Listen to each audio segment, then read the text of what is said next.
Hey everybody, I wanted to do this video. This video will be edited for different days and different times. What I'm filming today is, I'll give you a brief explanation.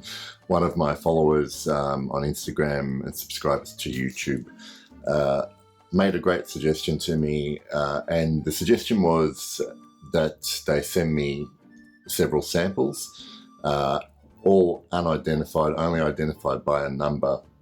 And this would be basically a real blind sniff for me. So I would sniff those samples and I would rank them, you know, in order from the ones I like the most to the ones I like the least. And then on a different day, maybe test them on skin as well to see if my thoughts about each scent changed. And what they've included in this parcel to me, apart from the samples, are sealed envelopes with the actual identity of each sample.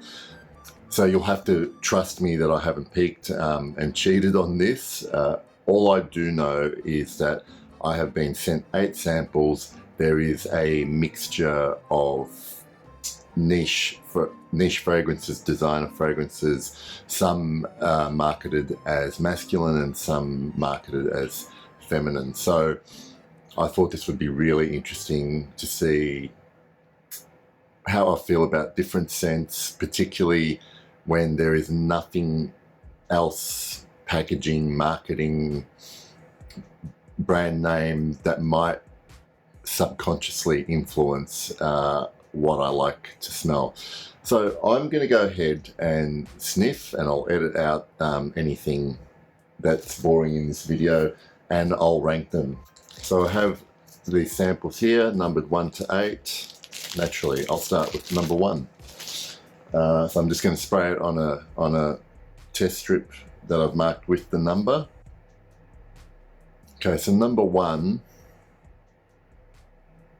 has quite a bright opening. It's the impression I get is fruity to start with. It does smell like something I've smelled before. And I want to say this probably smells like a fairly common kind of designer sort of scent that I might have smelled in a department store. I'm mainly getting a fruitiness. For a moment there was it smelled like some sweet spice beneath it. Okay, well, this is the first one to compare the others to. I'm not going to try and guess the fragrances, obviously, so I'll compare this and then rank them to the others. I mean, it's just this one is just pleasant on the strip, very kind of generic smelling. All right, so that's number 1. Okay, now I have the number 2 sample, which is kind of spilt out on my finger.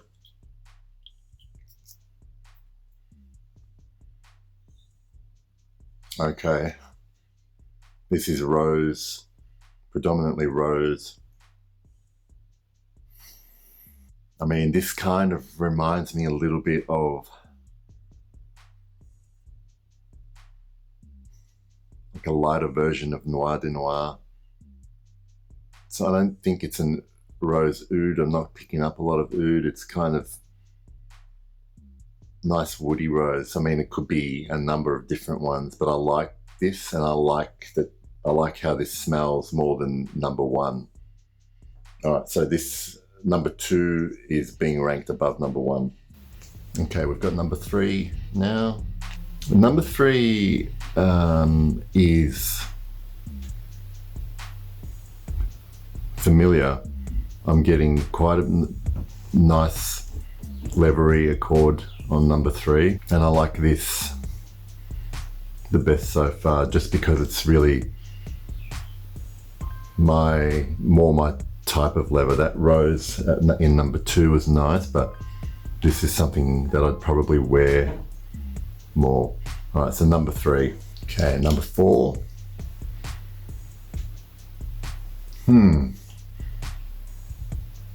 This is very tangy, tropical fruit. I mean, it doesn't smell bad. I think what I'm realizing here in the first 4 that I've smelled is not that it's going to be a matter of one, sense being of lesser quality. It's just really going to depend on my taste. Now, I would probably be inclined to wear this in warmer weather. Like there are things about it that kind of remind me a little bit of a lighter weight pulp by Byredo. It's nice. I'm getting a lot of tangy fruit, but I might put this between 1 and 2. So I like it, I like it better than the first one, and probably around the same as the second one. Number 5.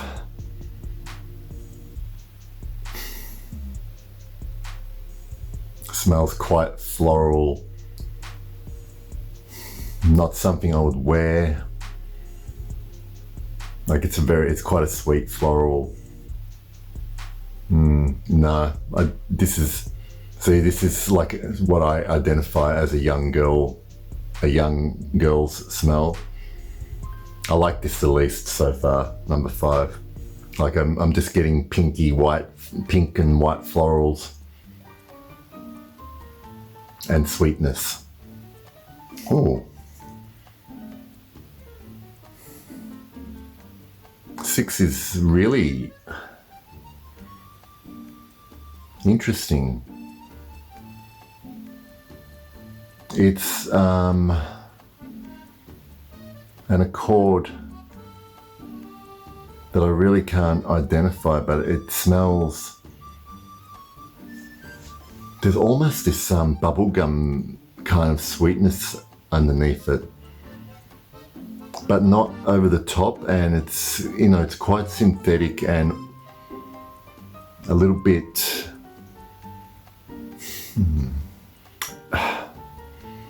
it's almost something like I would expect to smell from Comme des Garçons or something like that. And it's weird because I really like it, but I can't decide if it's something I would wear. There's quite like a rubbery aspect beneath that sweetness as well. I think I'll put this second behind number 3, and I might have to test this on my skin at some point. This is number 7.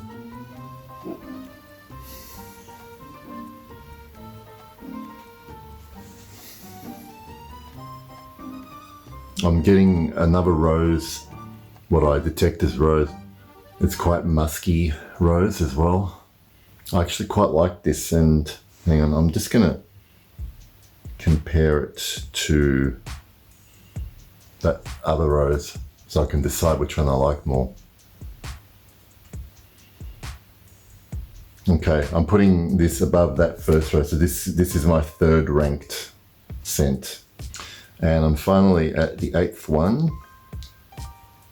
So far, most of them have been interesting. The first one was very generic compared to the rest I found, number 1. And the smell I liked the least was number 5 so far. Oh boy, this seems strong. This is number 8. Ooh. This is like a really strong hazelnut liqueur gourmand kind of thing. That's what I'm picking up. I'm picking up Frangelico liqueur, and it's very heavy.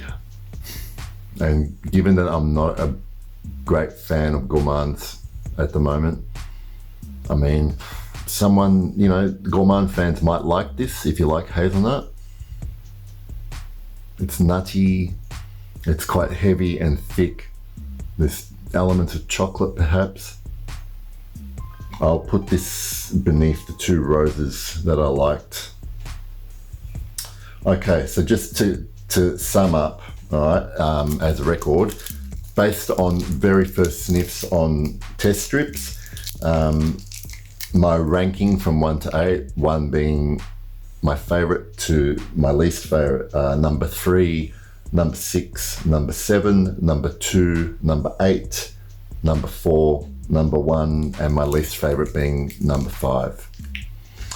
So I'll be back shortly, and I'll do some testing on my skin to see if my opinion changes on these smells, and then I'll come up with my final ranking and reveal what each fragrance is. Okay guys, welcome back. So the first part of this video I actually shot a few days ago, and obviously I did my very first sniff on tester strips, on card blotters, and gave my first impressions. Now, since that I shot that video, I've tested all these 8 fragrances that I still don't know the identity of on my skin, and I made more notes and I was able to let them dry down. And I have changed my order of preference based on what they did on my skin. Now, I want to make a couple of points here, and I'm probably stating the obvious for a lot of you, is that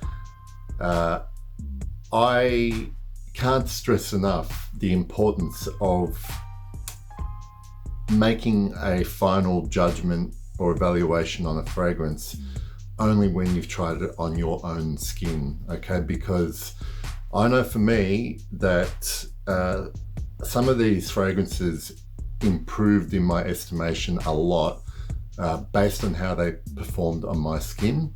Now, my number 1 from the test strips, the one that I described as a Leverie fragrance, is still my favorite after I tested on my skin. But a couple of them, so the one that I had ranked my least favorite on the strips actually moved up to, I think it was probably my 4th or 5th favorite as well. So I'll give you a new ranking for each fragrance, and then what I'm going to do is reveal them from the envelopes and tell you what they were. So, testing from skin, and the other conclusion I've come to is that how do you tell if a perfume is good? It all depends on your nose and your skin. So what I'm trying to say is, if it smells good to you on your skin, then the perfume is good. It doesn't matter how much it costs. It doesn't matter what materials it's made from. If it smells good to you on your skin, then it's a good perfume. Other people might not like it, but it works for you, and that's always going to be the underlying thing about this. So another thing I learned is that my nose, you can always improve your nose, and I tell you, some of the things I smelled on the test strip, once this perfume hit my skin, I was smelling other things. Some of them I could still smell what I smelled on the strip, but I could smell other notes coming through, and I wasn't able to identify a lot of them anyway. But I will go through each one from my least favorite to my favorite. But as I do, I'll reveal which one it is. So the one I liked the least of these 8 fragrances was number 1. And from my test strip testing first impression, I described that as, I guess, citrusy, generic designer fragrance. When I tried it on my skin, it wasn't too much better, but there was a lot more, what I'm thinking might have been ambroxan come out, and it did smell, there were elements of Sauvage there, although I'd be surprised if it was Sauvage, this fragrance, because I've got Sauvage EDP and it just didn't smell like that to me. I even actually compared it to my sample of Office for Men, and although the openings were quite different between number 1 and Office for Men, the dry downs tended to be very similar. So I'm about to find out what number one actually was. So number one was, I don't know if you can see this, Boris Becker's LR Racine. I've never smelled it, but I'm assuming it's pretty cheap, based on a lot of probably very popular designer fragrances. Top notes, mandarin, orange, lemon. Okay, there you go. See, I thought I was smelling grapefruit. Heart notes, lavender, marine notes, thyme, and then base notes of patchouli and sandalwood. But obviously there could be a bunch of ingredients in there that aren't listed officially. All right, Boris Becker, I'll know to avoid that one. Okay, so in my re-ranking after skin, the one that dropped down to number 7, least favorite, was the one that I described on the test strip as a heavy, like hazelnut liqueur gourmand. When I tried this on my skin, I still got that in the opening, but then this soon turned, it developed and it turned into like this kind of bitter, very dark, ashy wood, smoky wood. And this one here was the longest lasting of any of them. This like stayed on my skin to 24 hours easily. So, but because even though it was so different on my skin, I actually liked it less. I didn't like how it developed at all on my skin. And I'm about to find out which one it is. Oh, okay. This one here is a pretty recent release. Perverso by Baruti. Okay, well, I don't need to explore this one any further. It just doesn't work for me, but I can tell you it lasts a long time. Number 2, on the test strip, I described as a nice rose fragrance that seemed familiar to me. Didn't seem overly unique. I couldn't pick up any kind of oud in it, like it wasn't a rose oud combination. There's more like a woody rose. On my skin, this turned a little bit more powdery and sweet, and definitely more of a feminine kind of rose on my skin. So it made me drop it in the ranking. So I didn't think it was a bad fragrance. It was one that I liked less than the ones I had above it, that's all. Aha, okay. Menditarosa Talismans Cereal. So this is not a cheap fragrance. I mean, it was nice, definitely not for me. That was the only reason why the ranking was so low. Yeah, rose is one of the heart notes, which I picked up. White musk there. I think maybe I was getting a bit of that cashmere and vanilla, which made it sweet as well. Next one was number 5, and I think in my testing originally, I actually had this last, and this, when I tried it on my skin, was a lot better. And just to show you how difficult it is for me with white florals and identifying them, I guess.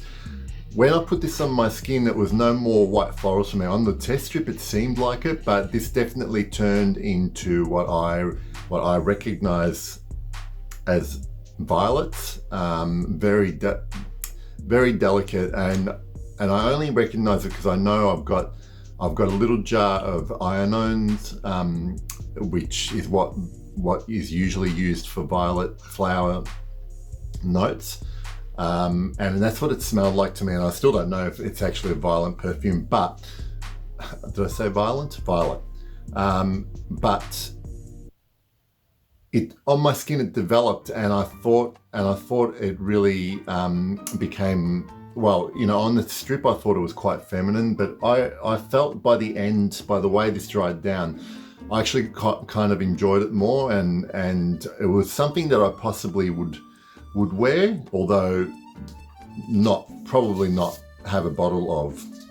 So let's find out what this one is. L'Essence by Balenciaga. So yeah, green notes, violet leaf, resins, violet, vetiver, woods, leather, and moss. Okay, I ended up quite liking this one. All right, so now we're into the top 4. And the one I ranked at number 4, I think was still at number 4, might have actually gone up to number 4 from the test strip. On my skin, this came off as tropical fruit, like it was very, very, very fruity. And then on my skin, I could pick up like a greener base over the top of it. And the fragrance that I kind of compared it to was Byredo's Pulp, although Pulp is a lot thicker and richer and probably a bit more floral than what this one is. But I enjoyed it, so I'll see which one this was. Okay. This one here was Oltremare by Bois 1920, or Bois 1920. It says it's a woody, citrusy fragrance, but to me it was very, very fruity and not necessarily just citrus fruit. All right, we're into the top 3. The third one was number 6, which in my initial test I initially ranked at number 2. For me, this is the most interesting one because on the test strip, the immediate association I had with this one was of juicy fruit chewing gum, bubble gum. Okay, it was just that kind of synthetic juiciness. And when I sprayed this on my skin, I still got that right at the beginning. I still got that association right at the beginning. As it developed, I started to realize that it wasn't so much fruits but spices that were creating that illusion, and then it started to smell like a variety of chai tea, and then I could really start to pick up the clove note in this. Now, I don't know if clove shares similar molecules to what you find in fruity aroma chemicals, but by the end of the progression of this fragrance, I found it really an interesting, unique fragrance, and I really enjoyed wearing it. And it smelled like nothing I'd smelled before, but to me, it was definitely this kind of fruity, spicy vibe, and it was really nice. So I had that ranked my 3rd favorite. And it was, oh, wow. That's so interesting. Okay. Serge Noir. Definitely clove. There's cinnamon in there. All right, well, Serge. Another one I like. That is so weird how I could smell that juicy fruit on the strip. I love this. My second favorite from the 8 was number 7, which initially was lower down on the test strips, because on the test strips, really what I got was this kind of darker, muskier rose. It developed a lot more on my skin. And what I started to get was a jammier rose, and definitely what I detected was some Immortelle there in the base, which was interesting to me because the 2 rose fragrances that I'm familiar with that have a combination with Immortelle are La Mat from Mendita and also Rosenthal from Henley Perfumes. So I didn't think this smelled like either of those. I'm less familiar with the Henley perfume, so I'll be mildly embarrassed if it is the Henley perfume. But this was really nice. I loved the way it developed, and it was quite a beautiful combination of that rose and immortelle. Ooh, wow. Okay, well, Portrait of a Lady, Frederick Malle. No immortelle whatsoever. Maybe I'm smelling the clove and the frankincense with the rose, but anyway, that's my number 2. And I think I might have to get myself a decant of this. Awesome. All right, there you go. My favorite fragrance, top of this top 8. And by the way, I want to say that I probably would pursue getting decants at least of the top 3, and I'm actually glad that I'm very happy with the ones that I've picked at 3 and 2 so far.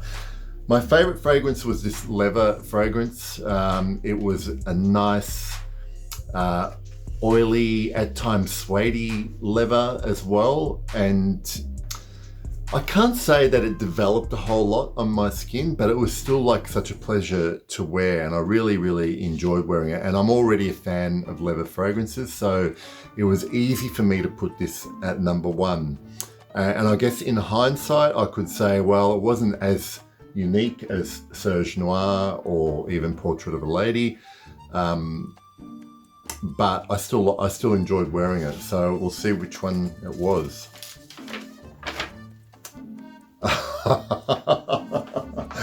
Wow.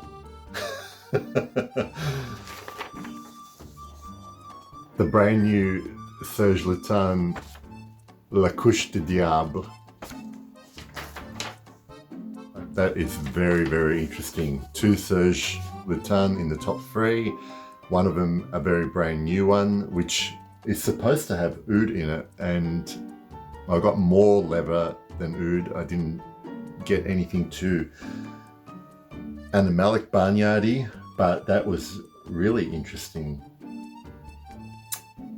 What can I say? That was so much fun, and I would definitely do that again. Thank you for watching. I'm sorry the video was so long, but I think it was well worth it. See you next time.